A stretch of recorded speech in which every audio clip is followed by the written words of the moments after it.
guys, welcome to the Med Schooler.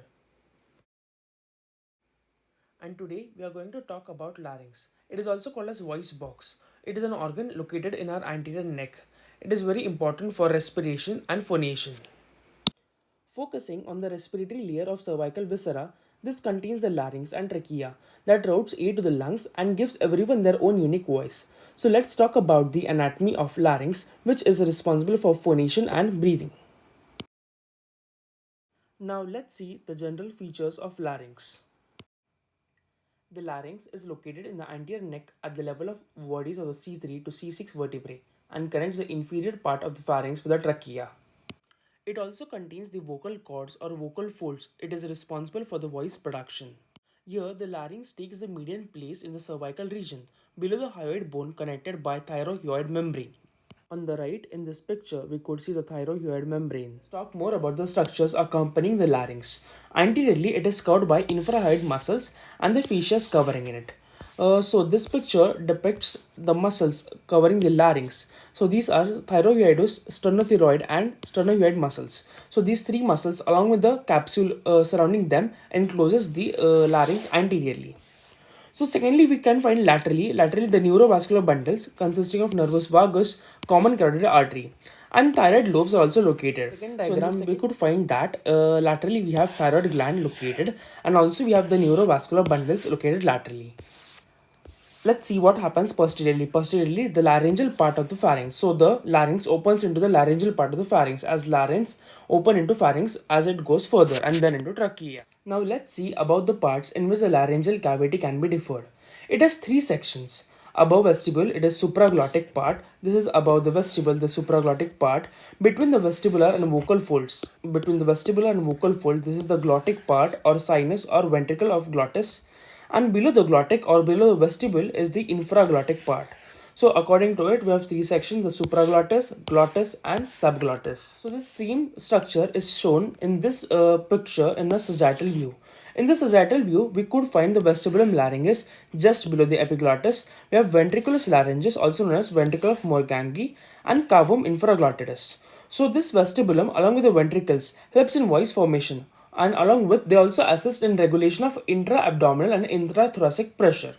The vocal cords are the vocal ligaments. Vocal ligaments found like the ligamentum vocale on the conus elasticus of ligamentum cricothyroidum. So the cricothyroidum forms a cone at the top of which we find the ligamentum vocale. The ligamentum vocale that is bilaterally present. So during quiet breathing, the glottis is opened by 5 mm. While speaking, it is 10 to 15 mm, a bit broader, and while shouting or singing loudly, then it is wide open. So in males, the vocal cords are like 20 to 22 mm long, whereas in females, it is a bit shorter, that is 18 to 20 mm long. As we already know, the superior border of the inlet of larynx is made up of epiglottis. It is a flap which is used to cover the laryngeal opening. So anteriorly, we have aryepiglottic folds. Aryepiglottic folds are the folds of the aryepiglottics. Then we have laterally, we have plica aryepiglottica, the folds of aryepiglottica. So plica aryepiglottica. And posteriorly, we have the apex of arytenoid cartilage. So posteriorly, we have apex of the arytenoid cartilage. So this forms the borders of the inlet of the laryngeal cavity. The laryngeal skeleton. Laryngeal skeleton. Is it really a skeleton? No. It consists of cartilages. Cartilages that are 9 in number. 3 paired and 3 unpaired. The 3 paired are corniculate cartilages, arytenoid cartilages, and cuneiform cartilages. Whereas the 3 unpaired are epiglottis, thyroid cartilage, and cricoid cartilage. So in this figure, we could find the 3 unpaired cartilages. So this one is the thyroid cartilage, cricoid cartilage, and the epiglottis. Whereas the paired one, we could find the arytenoid cartilage and the caroniculate cartilage. Let's talk about the unpaired cartilage, that is thyroid cartilage, cartilago thyroidea. It is the largest and has two laminas which join together to form the prominentia laryngia. So these are the first lamina, second lamina, and combine together to form the laryngeal prominence. This laryngeal prominence is nothing but Adam's apple. The elevated projection, which can be seen from the anterior side of a neck. So in many countries, people perform surgeries, cosmetic surgery, to reduce the projection of the Adam's apple to look more beautiful. This is chondrolaryngoplasty. So the thyroid cartilage is large, prominent structure which is easily visible in adult males. It is composed of two sheets of lamina which join anteriorly to form the laryngeal prominence called as Adam's apple. Posterior border of each sheet projects superiorly and inferiorly to form superior and inferior horns, also known as cornu. The superior horns are connected to the hyoid bone via lateral thyroid ligament, whereas the inferior horns articulate the cricoid cartilage which is present in the lower side. So the thyroid cartilage also has a linea alba. This is a linea alba which serves as attachment for sternothyroid and thyroid muscles. Of the three unpaired cartilages, now let's talk about the epiglottis. Epiglottis is leaf-shaped plate of elastic cartilage which marks the entrance of the larynx. Its stalk is attached to the back of the anterior aspect of thyroid cartilage. During swallowing, the epiglottis flattens and moves posteriorly to close off the larynx and prevent aspiration, to prevent the entry of the food within the respiratory tract. Now let's see about the last unpaired cartilage, that is cricoid cartilage. It is a complete ring of hyaline cartilage. As the epiglottis was elastic, this is hyaline cartilage. The cartilage completely encircles the airway, making the inferior border of larynx at the level of C6.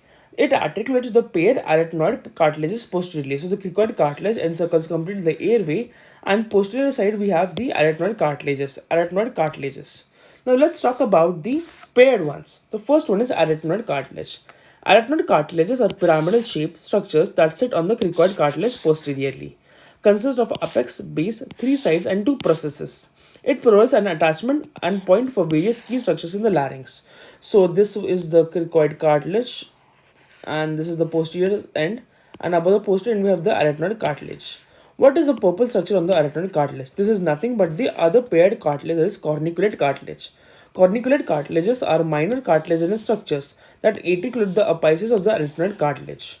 And the last, that is cuneiform. Cuneiform is also known as Morgagni-Weisberg cartilage. It is located within the aryepiglottic folds, which cannot be seen in this structure. Its function is to strengthen the folds. Last, we also have a cartilagia trichia within the membrana thyroidum. It is just for the stability. Let's look at the laryngeal joints. There are two laryngeal joints, articulatio cricothyroidea or the cricothyroid joint, and articulatio cricoarytenoidea or cricoarytenoid joint. The cricothyroid joint is paired, connecting the thyroid and cricoid cartilages, whereas the cricoarytenoid ligaments or articulation, it controls the movement of the glottis.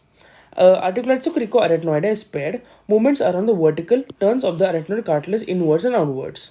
When the arytenoid cartilage are turned inward, the vocal process converges and the glottis is narrowed.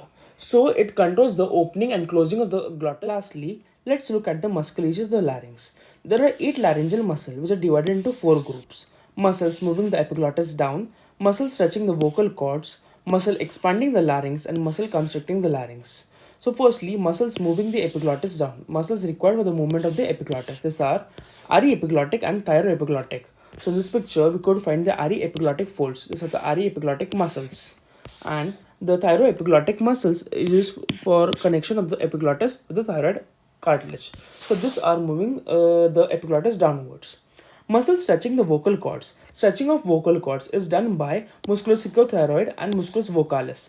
These are the muscles usually seen on the conus elasticus of the cricothyroid cartilage. Hence, they control the stretching of the larynx. Muscles expanding the larynx. Expansion of larynx is done by musculus cricoarytenoides posterior. It acts as adductor, whereas the abductor is nothing but constricting the larynx back to its original position or to a more smaller or narrower structure. So this is done by musculus cricoarytenoides lateralis, musculus cricoarytenoid, and musculus arytenoid obliquus and transverse. So in this picture, we could find the abductors. Abductors are oblique arytenoid muscles, transverse arytenoid muscle, and posterior cricoarytenoid muscle. So this would narrow the opening between the rima glottis or the larynx. Whereas the muscles expanding the larynx, we talked about musculus cricoarytenoides posterior. This is the cricoarytenoid posterior. It helps in the expansion. So it would contract and the larynx would expand.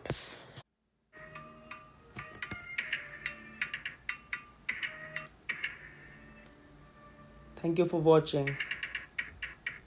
Please like, share, and subscribe.